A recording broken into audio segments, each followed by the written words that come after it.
Jake Morrison stood at the window of his ship and watched the alien planet grow larger.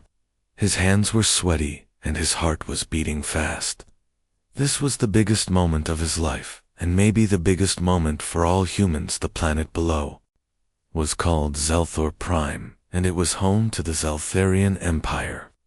These aliens were powerful, and had ships that could destroy Earth if they wanted to. But they had asked for a meeting instead of war, and Drake was the one chosen to represent humanity.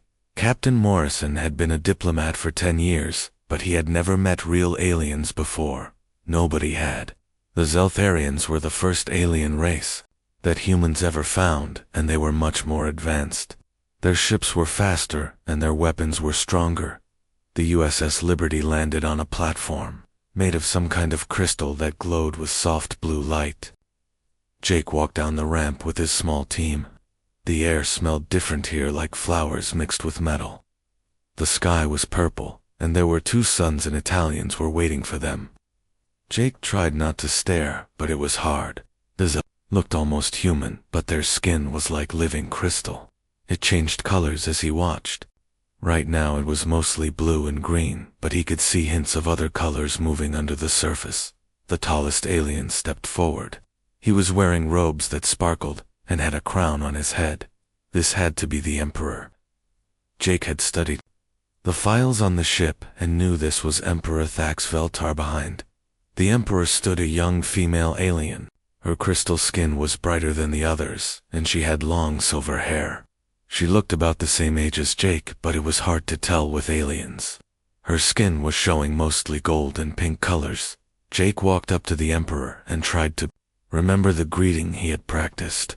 He put his hand on his chest and bowed his head like the cultural files had. Said to do. Emperor Thax spoke in perfect English, which surprised Jake. His voice was deep and had a musical quality to it. "Welcome, Captain Morrison. I am Emperor Thax Veltar, and this is my daughter, Princess Lyra. We are honored that humanity has sent such a respected representative." Jake felt a little better. The Emperor seemed friendly enough. "Thank you, Your Majesty.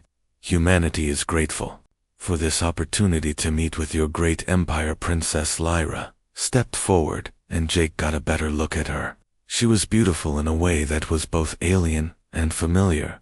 Her crystal skin was now showing more gold colors, and her eyes were large and bright blue. "Captain Morrison," she said in a voice like singing, "we have prepared a traditional welcome ceremony for you. It will help us understand each other better." Jake nodded eagerly. This was exactly what he had hoped for. Cultural exchange was the key to building good relationships between species. They walked through the palace, which was made entirely of the same glowing crystal as the landing platform. The walls showed moving patterns of light and color. Jake had never seen anything so beautiful. The ceremony took place in a large round room with a high ceiling. There were many Zeltharians there, all dressed in fancy robes. They formed a circle around Jake, and Princess Lyran, old alien, who seemed to be some kind of priest, brought out a golden cup. It was filled with liquid that glowed with its own light. The liquid was changing colors just like Zeltharian skin. "This is the sacred drink of bonding," the priest said. "It represents the joining of 2 spirits in friendship and understanding." Jake thought this sounded perfect. A friendship ceremony was exactly what humanity needed with these powerful aliens. He took the cup when Princess Lyra handed it to him. "We each drink half," she explained. "Then we touch foreheads to complete the bond." Jake drank his half of the liquid. It tasted sweet and warm and made him feel relaxed and happy. Princess Lyra drank the other half, and her skin began glowing brighter. She stepped close to Jake and placed her hands on his shoulders. Jake did the same, trying to follow her lead. Then she leaned forward and pressed her forehead against his. The moment their skin touched, Jake felt something strange happen. It was like electricity running through his whole body, but it felt good, instead of painful. Princess Lyra gasped, and her skin flashed bright white for a second. The other Zeltharians in the room began making excited noises. They were pointing at Jake and Princess Lyra, and their skin was changing to bright, happy colors. Jake stepped back, feeling dizzy. "Did I do that right?" he asked. Princess Lyra was staring at him with wide eyes. Her skin was now showing colors Jake had never seen before. They were swirling and shifting in patterns that seemed almost hypnotic. Emperor Thax stepped forward with a strange expression on his face. Captain Morrison, you have just participated in our most sacred bonding ritual. You and my daughter are now connected in a way that cannot be undone. Jake felt his stomach drop. Connected? How exactly? You are now bonded mates, the Emperor said slowly. What humans might call married. The room started spinning around Jake. Married? But I thought it was just a friendship ceremony. Princess Lyra looked just as shocked as Jake felt. She was saying something in her own language, and her skin was flashing between different colors very quickly. There has been a terrible misunderstanding, Emperor Thax said. Our cultural files about humans must have been incomplete. The bonding ceremony is only performed between those who wish to become life partners. Jake sat down heavily on the floor. His head was spinning and he felt sick. Can we undo it? Can we reverse the ceremony somehow? The old priest who had brought the cup was shaking his head sadly. The sacred bonding cannot be reversed once completed. The genetic material in the drink has already begun to work. Within days the female will begin to show signs of new life. New life, Jake repeated weakly. You mean pregnancy, princess? Lyra whispered in English. Her skin had gone completely white. I am going to have your child. Jake looked around the room at all the alien faces staring at him. Some looked angry and some looked excited, but none of them looked like they knew how to fix this. Miss Emperor Thax was rubbing his forehead with one hand. This is unprecedented. Never in our history has a bonding ceremony been performed accidentally, and never with an alien species. What happens now? Jake asked. He was trying very hard not to panic, but it was difficult now, said a new voice from the doorway. You get to meet me. Everyone in the room turned to look at the newcomer. Jake felt his heart stop completely. Standing in the doorway was the largest Eltharian he had ever seen. She was at least 7 feet tall and covered in scars.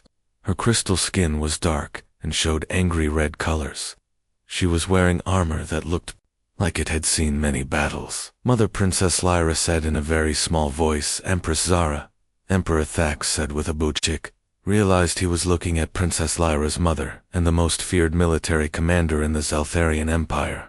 The files on her had been marked with warnings and red flags. Empress Zara walked into the room, and every other Zeltharian stepped back to give her space. Her eyes were fixed on Jake, and he felt like a mouse being watched by a very large cat. So, she said, in a voice like thunder, this is the human who has bonded with my daughter. Jake tried to stand up, but his legs were shaking too much. Your Majesty, I can explain. It was all a mistake. Empress Zara moved faster than Jake thought possible.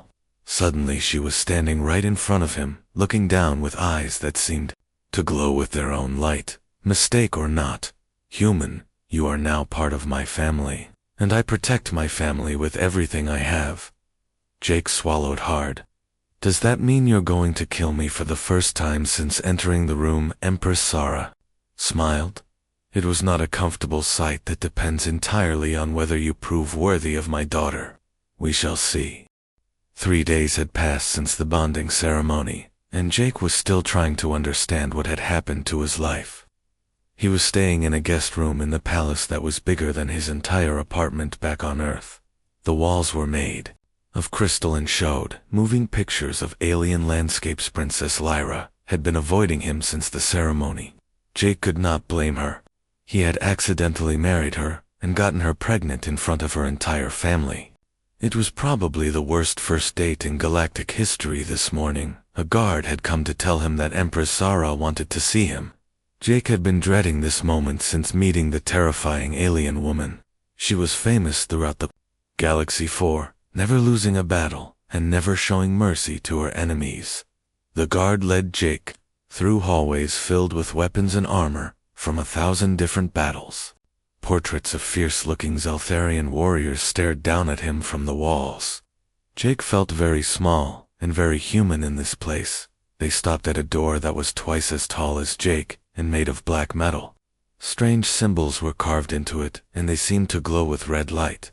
The guard knocked once, and then quickly walked away. "Enter," came Empress Zara's voice from inside. Jake pushed open the heavy door and stepped into what looked like a war room. Maps of star systems covered the walls, and models of spaceships floated in the air above a large table. Everything in the room was designed to remind visitors that they were meeting with the greatest military commander in known space. Empress Zara was standing with her back to him, looking at a map of what Jake recognized as human space. She was still wearing armor, and still looked like she could crush him with one hand. "Do you know what this is, human?" she asked, without turning around. Jake looked at the map more carefully. Red marks were scattered across it, showing the locations of human colonies and military bases. "It looks like intelligence data on humanity. Very good. We have been watching your species for 50 years. We know about your wars and your weapons, and your strange habit of fighting, even when you cannot win." She turned around, and Jake saw that her crystal skin was showing dark colors that he was learning meant anger or disapproval. Her scars were more visible in the light, and Jake could see that some of them were very old. "Tell me, Captain Morrison, why should I not have you killed for what you have done to my daughter?" Jake tried to stand up straighter, even though he was scared. "Because it was an accident, Your Majesty. I never meant to harm Princess Lyra in any way." "Accident?" Empress Zara laughed, but it was not a happy sound. "You humans are always claiming things are accidents when they go wrong. Your wars are accidents. Your invasions are accidents. Your destruction of your own planet is an accident. We're trying to do better," Jake said quietly. "Are you?" She walked closer to him, and Jake had to look up to meet her eyes. "Prove it how." Empress Zara smiled again, and Jake was starting to really hate that expression. "You will undergo the trials of worth.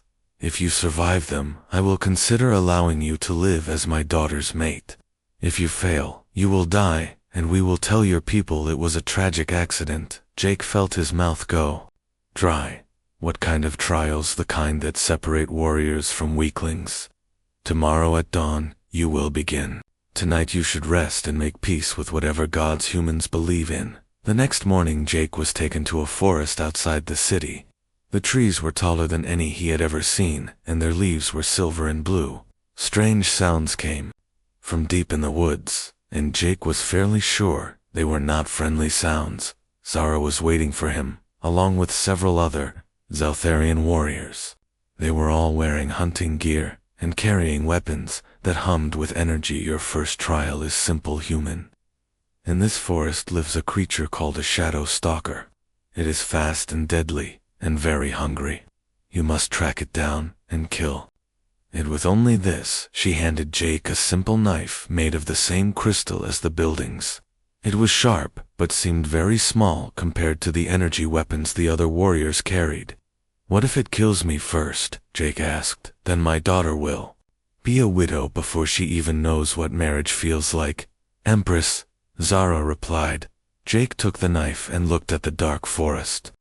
He had trained in survival skills during his military service, but that was on Earth against Earth creatures. This was something completely different. "Any advice?" he asked. One of the younger warriors laughed. "Yes. Run very fast." Jake walked into the forest alone. The sounds of the palace quickly faded behind him, and he was surrounded by alien silence. The trees blocked out most of the light from the two suns, and everything was dim and shadowy. He moved carefully and tried to remember his training. Look for tracks. Listen for movement. Stay aware of your surroundings. The problem was that he had no idea what tracks a shadow stalker would make, or what sounds it would make after an hour of walking. Jake found what might have been tracks. They looked like paw prints, but with claws longer than his fingers. The prints were fresh and lead deeper into the forest. Jake followed them carefully. The trees grew thicker, and the light grew dimmer. Strange insects buzzed around his head, and he could hear larger creatures moving in the distance. Then he heard it.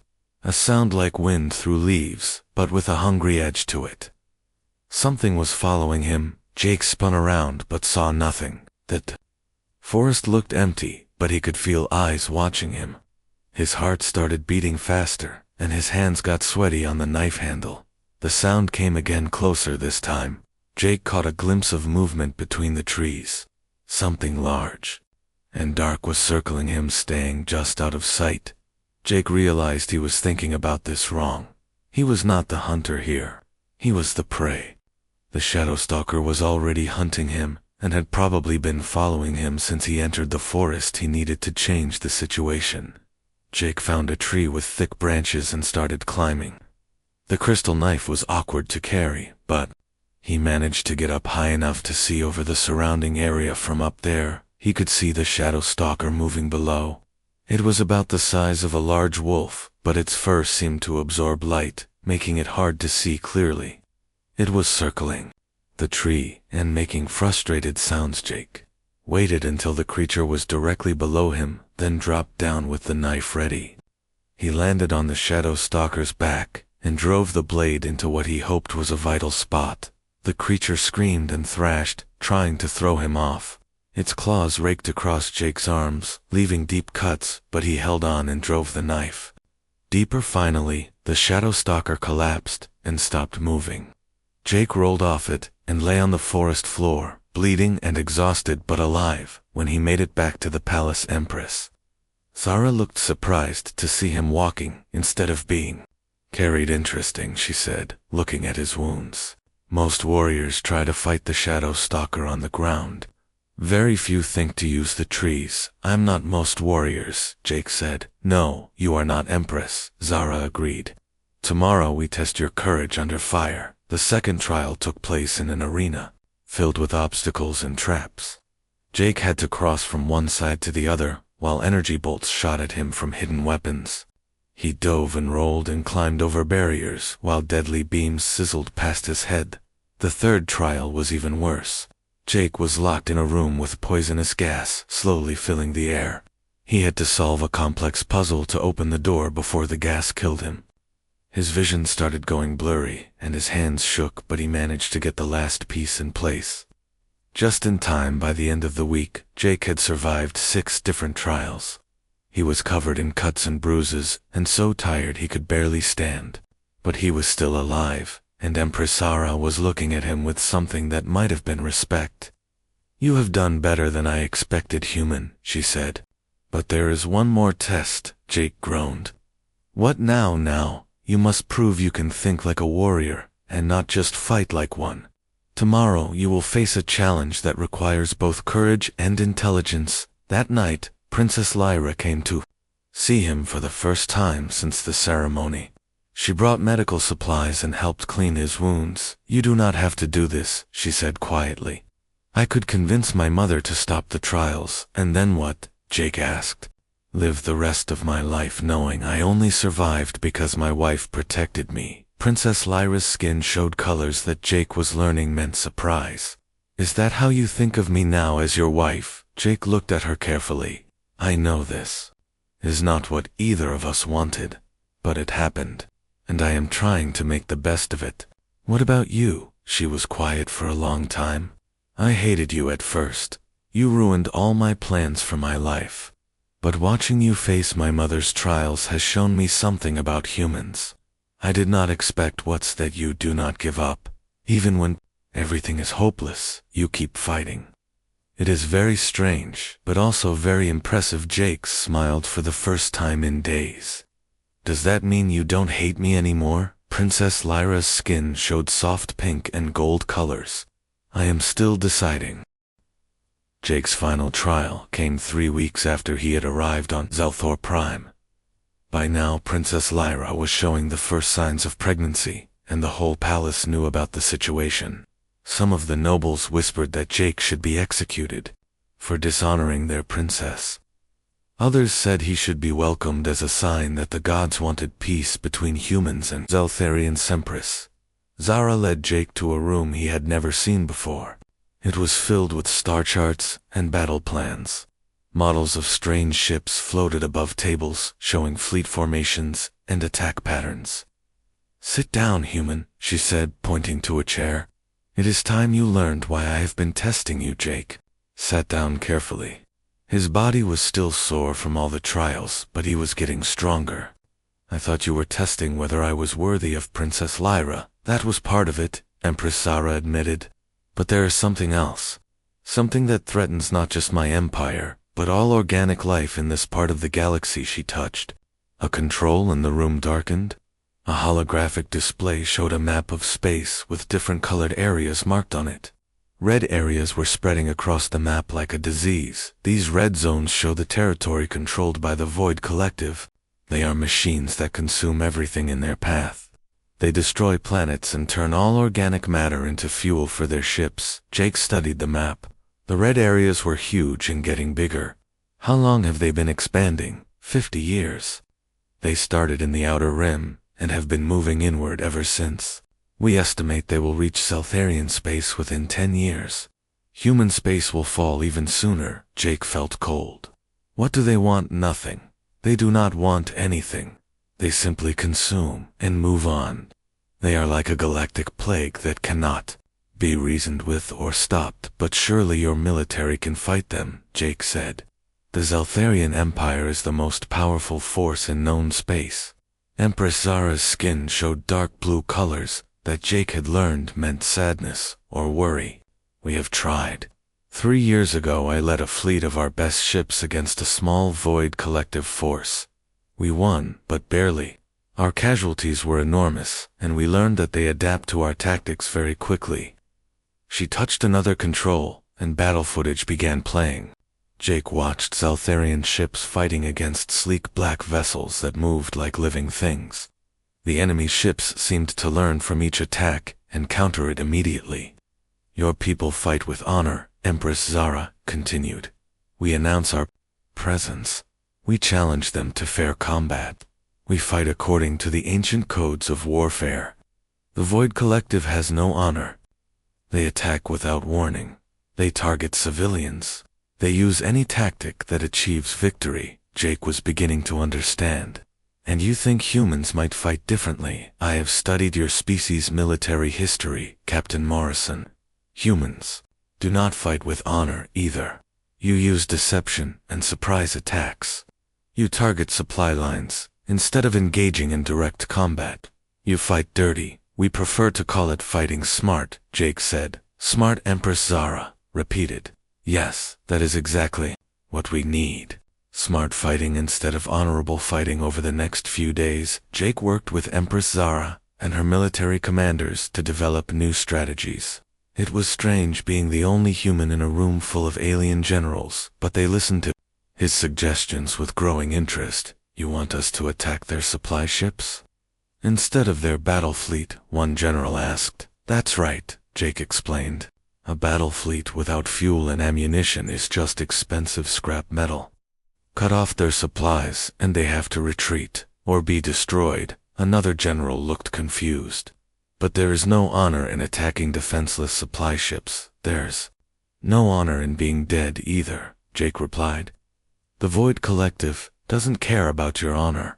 They only care about winning, Princess. Lyra had started attending these meetings as her pregnancy progressed. She was showing more now, and her skin had a soft glow that the other Zeltharians said meant the baby was healthy. What Jake is suggesting makes sense, she said during one heated discussion. Why should we follow rules that our enemy ignores? Because we are not animals, replied an older general. We are civilized beings who fight with dignity, and if that dignity gets us all killed, Princess Lyra asked. What good is it then? Jake was surprised by how strongly she supported his ideas. Over the past month, they had grown closer as they worked together. She was smart and quick to understand military strategy. She also had a dry sense of humor that reminded Jake of his sister back on Earth. Their relationship was still strange and complicated, but it was becoming something real instead of just an accident. The first test of human tactics came when scouts reported a small Void Collective force attacking a mining station on the edge of Zeltharian space. Instead of sending a large fleet to engage them directly, Empress Zara followed Jake's advice. Small strike force snuck around behind the enemy and attacked their command ship while they were busy destroying the mining station. Without their command ship, the other Void Collective vessels became confused, and easy targets. The entire enemy force was destroyed, with minimal Zeltharian casualties. It was the first time anyone had achieved such a complete victory against the Void Collective. Remarkable Empress, Zara said, as she reviewed the battle reports. They never adapted to our tactics because they never understood what we were doing. That's the key, Jake explained. Humans have been fighting each other for thousands of years. We've learned that the best way to win is to do something your enemy doesn't expect. Word of the victory spread quickly through the Empire. Some nobles were horrified that Zeltharian forces had used such dishonorable tactics. Others were excited that they finally had a way to fight the Void Collective. Effecto Emperor Thax called a meeting of the High Council to discuss the situation. Jake was invited to speak, which was almost unheard of for a non-Zeltharian members of the council. The Emperor began. We face a choice that will determine the survival of our empire. Do we continue fighting as we always have and face certain defeat, or do we adopt new methods that may save us all? An elderly noble stood up. Your Majesty, we cannot abandon thousands of years of military tradition, because one human suggests it. This human, Princess Lyra said, standing up as well, has given us our first real victory against the Void Collective. His tactics work. His tactics are barbaric, the noble replied. They reduce us to the level of common pirates. Jake stood up slowly. All eyes in the room turned to him. With respect, Your Honor, I understand your concerns about tradition. But traditions are only valuable if they help you survive. The Void Collective is coming whether you fight with honor or not. The only question is whether you'll be alive to remember your traditions after they arrive. The room was quiet for a long moment. Then Empress Sara spoke. I have fought the Void Collective and barely survived. I have seen entire worlds consumed by their machines. Honor means nothing to the dead. I support adopting human military tactics. The debate continued for hours, but eventually the council voted to authorize the formation of mixed human Zeltharian military units. Jake would help train Zeltharian officers in human tactical doctrine. As they left the council chambers, Princess Lyra took Jake's hand. That was very brave, she said. Or very stupid, Jake replied. I just committed humanity to a war we might not be able to win. We will win, Princess, Lyra said with confidence. Humans and Zeltharians together are stronger than either species alone.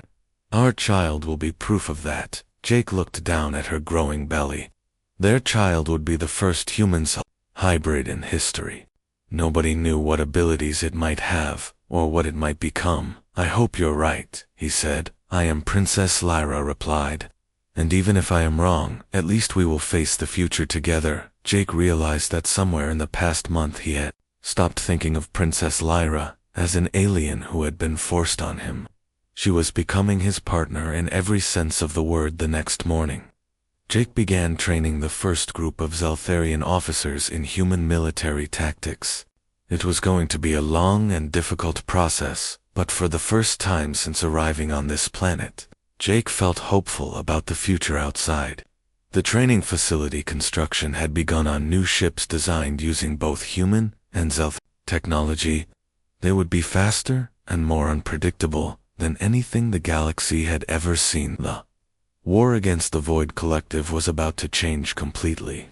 6 months after Jake had accidentally married an alien princess, the galaxy was at war. The Void Collective had launched their largest invasion yet, and Zeltharian space was under attack from 3 different directions.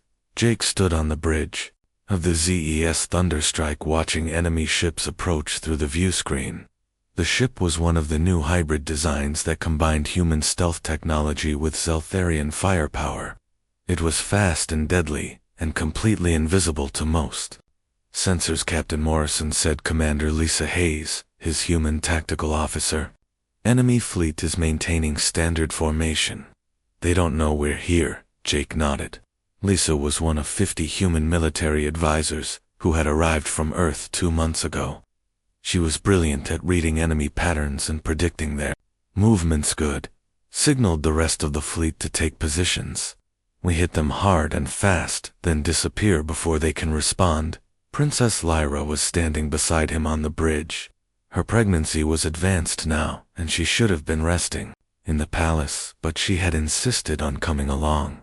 She said their child needed to see its father in battle. The enemy flagship is in the center of their formation, she reported. If we destroy it, the rest of their ships will be confused. That's the plan, Jake agreed. All ships attack now. The hybrid fleet struck like lightning. Zaltharian energy weapons tore through enemy shields, while human missiles hit weak points that traditional tactics would never have targeted. The Void Collective ships tried to respond, but they were fighting an enemy they could not see or understand. Within minutes, half their fleet was destroyed, and the rest were retreating. It was another complete victory, with minimal losses there. Learning though, Lisa warned, as they watched the enemy ships flee. Each battle they adapt a little faster. Jake knew she was right. The Void Collective were machines, and machines could be programmed to overcome any tactic if given enough time and data. Then we'll have to stay ahead of them, he said, when they returned. To Zelthor Prime, Jake found the palace in chaos. Empress Zara was in the war room surrounded by reports and battle plans. Her skin was showing the angry red colors that meant she was under enormous stress. The situation is getting worse, she told Jake, without looking up from her charts. 3 more systems have fallen while we were gone. At this rate they'll reach the core worlds within a year. What about the other empires? Jake asked. Surely they can see that the Void Collective threatens everyone. The hegemony of Silmar has closed their borders and refuses to help. The Crystal Confederation is too far away to matter. We are essentially fighting alone. Princess Lyra sat down heavily in a nearby chair. The battle had tired her more than she wanted to admit, and Jake was worried about her health. There is one option we have not considered, she said quietly. What's that, Empress? Zara asked. We could target their home system, cut off the head, and the body dies. Jake stared at her. That would be a suicide mission.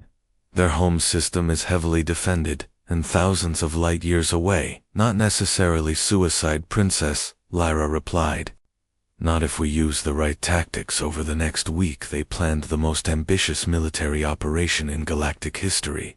A small fleet of the fastest ships would sneak deep into Void Collective territory and attack their central command complex. The mission required volunteers because everyone knew it was basically a one-way trip. To Jake's surprise, hundreds of both human and Zeltharian officers volunteered. Why are you so willing to die? Jake asked. One young Zeltharian pilot. Because you showed us how to fight back, the pilot replied. For the first time in years, we have hope that is worth dying for. The night before the mission was scheduled to launch, Princess Lyra went into labor. Jake was in the final mission briefing when a servant burst in to tell him his wife was having their baby. Jake ran through the palace corridors faster than he had ever run in his life. He found Princess Lyra in the medical wing surrounded by doctors and nurses. Her skin was flashing between colors so fast it was making him dizzy. Jake, she gasped when she saw him. The baby is coming early. Is everything okay? Jake asked the chief medical officer. The birth is proceeding normally, the doctor replied. But hybrid physiology is unpredictable. We must be prepared for complications. Jake held Princess Lyra's hand through the long hours of labor. She was stronger than any human woman, but the pain was still intense. Her crystal skin became so bright, it lit up the entire room. Finally, their daughter was born. She was small and perfect with her mother's crystalline features, but her father's dark hair and eyes. When she opened her eyes, they glowed with soft golden light. She's beautiful, Jake whispered. She is perfect. Princess Lyra agreed. What should we name her? Maya, Jake said immediately. It means illusion in Sanskrit. Something that seems impossible, but turns out to be real. Princess Lyra smiled. Maya Morrison Veltar. I like it. Empress Zara came to see her new granddaughter, and for the first time since Jake had met her, she looked truly happy. Her skin showed warm golden colors as she held the baby. She has the look of a warrior, the Empress declared. She will do great things. Jake realized he needed to make a decision about the mission. With a new daughter to protect, he could not justify going on what was essentially a suicide run. I'm staying, he told Commander Hayes. You'll have to lead the mission without me, no princess, Lyra said firmly. You have to go. I'm not leaving you and Maya. This mission is humanity's best chance to end the war, Princess Lyra argued. Our daughter needs to grow up in a galaxy without the Void Collective. You're the only one who understands their weaknesses well enough to succeed. Jake looked down at his sleeping daughter. She was so small and helpless. How could he leave her? I'll come back, he promised. No matter what happens, I'll find a way home. I know you will, Princess, Lyra said. And when you do, we'll be waiting. The mission fleet consisted of 12 ships carrying the best pilots and strategists from both species. They used a combination of stealth technology and long-range jumps to avoid detection. The journey to the Void Collective home system took 2 weeks. During that time, Jake studied everything they knew about enemy defenses and tried to plan for every possible scenario. When they finally arrived at their destination, Jake was amazed by what he saw. The entire system was filled with massive construction, platforms building new ships.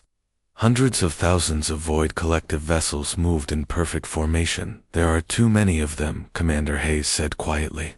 That's why we're not going to fight them, Jake replied. We're going to do something they'll never expect. Instead of attacking the enemy fleet, Jake ordered his ships to target the system's star. Using modified mining equipment, they began disrupting the stellar core in ways that would cause the star to become unstable. The Void Collective ships rushed to stop them, but it was too late.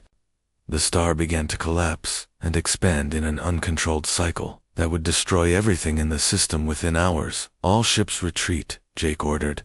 Emergency jump now. Most of the fleet escaped, but Jake's ship was damaged by enemy fire. During the withdrawal, the engines were failing, and they were being pulled back toward the dying star. Captain, we need to abandon ship, the navigator reported. No, Jake said. Transfer all power to the engines.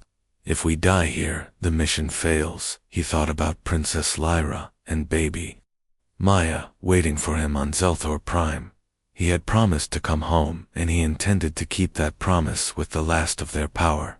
They managed to reach minimum safe distance, just as the star exploded. The shockwave destroyed the entire Void Collective home system and sent a pulse through their communication network that shut down every machine they controlled. When Jake finally made it back to Zelthor Prime, he found the palace celebrating. News of the victory had spread throughout the galaxy, and requests for alliance were coming in from dozens of different species. Princess Lyra was waiting for him in their quarters, holding Maya, who had grown noticeably in the month he had been gone. Welcome home, husband, she said. Jake took his daughter in his arms and felt her tiny hand grab his finger. For the first time since this whole adventure began, he truly understood what he had gained instead of what he had lost. Welcome home, indeed, he said. 1 year had passed since Jake Morrison accidentally became the most important human in the galaxy. He was now officially Prince Consort of the Zeltharian Empire, though he still insisted everyone call him Captain Morrison. His daughter Maya was walking and talking and had already shown signs of having abilities that neither human nor Zeltharian children possessed. The palace had changed dramatically. Half the staff were now human, and the other half were learning to speak English. Jake had his own office next to Empress Sara's war room, where he handled the dozens of requests for alliance that arrived every day. This morning brought news that made Jake's head hurt. The crystalline hegemony wanted to marry one of their princes to a human diplomat. The Aquatic Federation was offering to share their waterworld technology in exchange for human military advisors. 3 different species were asking for permission to study Maya, to understand how human-alien hybrids worked. This is getting out of hand, Jake told Princess Lyra, as they watched their daughter play with blocks that floated in the air. Every species in the galaxy wants something from humanity. Now, is that such a bad thing? Princess Lyra asked. A year ago humans were unknown. Now you are the most sought-after allies in space, but we're not ready for this much attention. Earth only has a few hundred ships, and most of them are exploration vessels, not warships. Princess Lyra's skin showed the amused colors Jake had learned meant she was trying not to laugh. You sound like you wish you had never come here. No, Jake said quickly. I would not change anything about what happened between us. I just wish the rest of the galaxy would slow down a little. Maya toddled over to them, carrying one of her floating blocks. She had her mother's crystal skin, but it was softer and more flexible than full Zeltharian crystal. Her eyes changed color depending on her mood, just like her mother's skin. Daddy, she said in perfect English. Play. Jake picked her up, and marveled again at how strong she was. Maya could already lift objects twice her own weight, and her reflexes were faster than any human child's. The doctor said she would probably live for several hundred years, and might develop abilities no one could predict in a minute, sweetheart, Jake said. Daddy has to talk to some important people first. The important people were ambassadors from the hegemony of Silmar, who had finally decided they wanted to be friends with humanity. Jake found this ironic, since 6 months ago they had been planning to invade human space. Emperor Thax was meeting with them in the main throne room. Jake arrived to find the Silmar delegation looking nervous and uncomfortable. They were tall, thin aliens with gray skin and multiple arms. Ah, Captain Morrison, the Emperor said. Perfect timing. The hegemony wishes to discuss a mutual defense treaty. The lead Silmar ambassador bowed deeply. Prince Consort, we come seeking friendship between our peoples. Perhaps we could arrange cultural exchanges and trade agreements. Jake sat down in the chair that had been placed next to the Emperor's throne. It still felt strange being treated like royalty, but he was getting used to it. 6 months ago, your people refused to help fight the Void Collective, Jake pointed out. Now that the threat is gone, you want to be allies. Why should we trust you? The ambassador's skin turned a lighter shade of gray, which Jake guessed meant embarrassment. We made an error in judgment, Prince Consort. We underestimated both the threat and humanity's ability to counter it. What exactly are you offering? Jake asked. We control several star systems rich in rare minerals. We also have advanced medical technology that could benefit both humans and Zeltharians. In exchange, we hope to learn your military tactics and perhaps arrange some strategic marriages. Jake nearly choked on his drink. Strategic marriages. It has become clear that human-alien offspring have remarkable abilities. The hegemony would be honored to strengthen ties through such unions. Before Jake could respond, Empress Zara entered the room. She was wearing her formal armor and her skin was showing the dark colors that meant she was in a dangerous mood. Forgive the interruption, she said, in a voice that suggested she was not sorry at all. But we have a situation that requires immediate attention. The Silmar delegation looked relieved at the interruption. Jake followed Empress Zara out of the throne room, wondering what new crisis had developed. What's wrong? He asked. When they were alone, the Void Collective survivors have regrouped in the Outer Rim. They are raiding shipping lanes and attacking isolated colonies. They seem to be specifically targeting anything connected to humanity. Jake felt cold. How many survivors are there? Intelligence estimates suggest several hundred ships. Not enough to threaten major systems, but more than enough to cause serious problems. They walked to the war room, where Princess Lyra was already studying tactical displays. Maya was with them, playing with toy spaceships that responded to her thoughts. The attacks are getting bolder, Princess Lyra reported. Yesterday they hit a convoy carrying human medical supplies to the outer colonies. No survivors. Jake studied the attack patterns on the display. They're testing our response times, trying to figure out how quickly we can deploy forces. The problem is that our forces are spread thin, Empress Zara said. The Alliance requests have committed most of our fleet to escort duties and training missions. What about asking our new allies for help? Jake suggested. Zara's expression made it clear what she thought of that idea. The species that want our help now were nowhere to be found when we needed them. I do not trust them to stand with us when things get difficult over the next few weeks. The situation got worse. Void Collective raids destroyed 3 more convoys and attacked a research station studying Zeltharian human hybrid genetics. The message was clear. They blamed humanity for their defeat and wanted revenge. The crisis came to a head when the raiders attacked a human colony world called New Denver. The colony was home to 50,000 people, including many families of the human military advisors serving with the Zeltharian fleet. Jake received the news while having dinner with his family. One moment he was watching Maya stack her floating blocks into impossible shapes, and the next he was staring at casualty reports that made his hands shake. 15,000 dead, he said quietly, including 800 children. Princess Lyra put her hand on his shoulder. I am sorry, Jake. I know how much human life means to you. They hit the schools and hospitals first. Jake continued reading the report. This was not a military target. It was pure revenge. Empress Zara entered the dining room, carrying her battle armor. I am mobilizing the fleet. We will hunt down every last Void Collective ship and destroy them. No, Jake said, standing up. This is my responsibility. They're targeting humans because of what I did to their home system. You saved the Galaxy Princess, Lyra protested. And now innocent people are dying because of it, Jake replied. I need to finish this. The hunt for the Void Collective remnants took 3 months.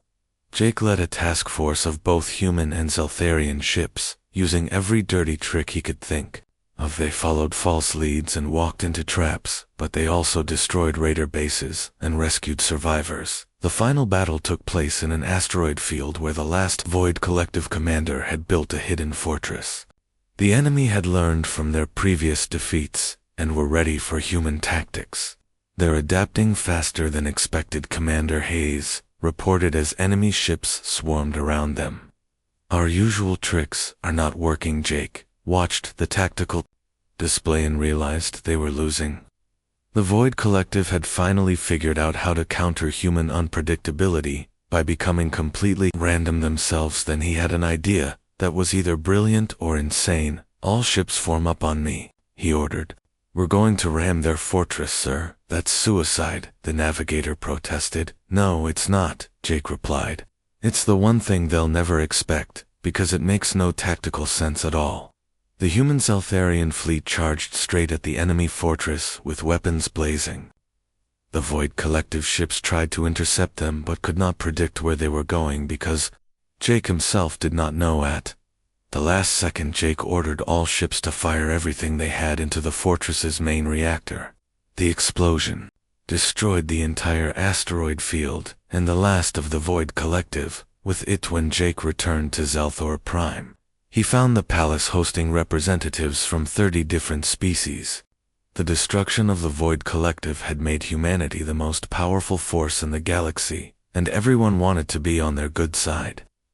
This is what I was afraid of, Jake told Princess Lyra, as they watched alien diplomats argue in 6 different languages. We've gone from unknown species to galactic superpower in less than 2 years. And you think that's bad? She asked. I think it's dangerous. Power like this should be earned over centuries, not gained by accident. Princess Lyra smiled, and her skin showed the warm colors that meant love and contentment. Nothing about our relationship has been normal, Jake. Why should our politics be any different? Maya ran up to them and climbed into Jake's lap. She was growing fast, and her abilities were becoming more pronounced every day. Yesterday she had made a toy spaceship actually fly around the room. Daddy, she said, looking up at him with eyes that seemed far too wise for a 1-year-old. Why are all the strange people here? They want to be friends with us, sweetheart. Do we want to be friends with them? Jake looked around the room at all the alien diplomats and military officers. Some seemed genuine in their desire for peace. Others were clearly looking for advantage or protection. We'll have to decide that case by case, he told his daughter. But we'll always try to choose friendship over fighting. Maya nodded seriously, then went back to playing with her impossible toys that night. As Jake and Princess Lyra put their daughter to bed, she asked him a question that had been on his mind as well. Do you ever regret what happened in that ceremony? She asked. If you could go back and change it, would you? Jake thought about everything that had happened. The fear and confusion and pain, but also the love and family and purpose he had found a year ago. I was just another diplomat doing routine work, he said. Now, I have a wife I love, and a daughter who might change the galaxy. I have responsibilities and challenges I never imagined. No, I would not change any of it. Princess Lyra's skin glowed with happiness. Even though you accidentally started an interstellar war, especially because I accidentally started an interstellar war, Jake replied. It turns out the best things in life happen when you're not trying to make them happen outside their window. The lights of a dozen different alien ships sparkled in the night sky. The galaxy was changing, and humanity was at the center of it all, because one diplomat had misunderstood an alien. Greeting ceremony. Jake held his family close and wondered what tomorrow would bring. Whatever it was, he was ready to face it.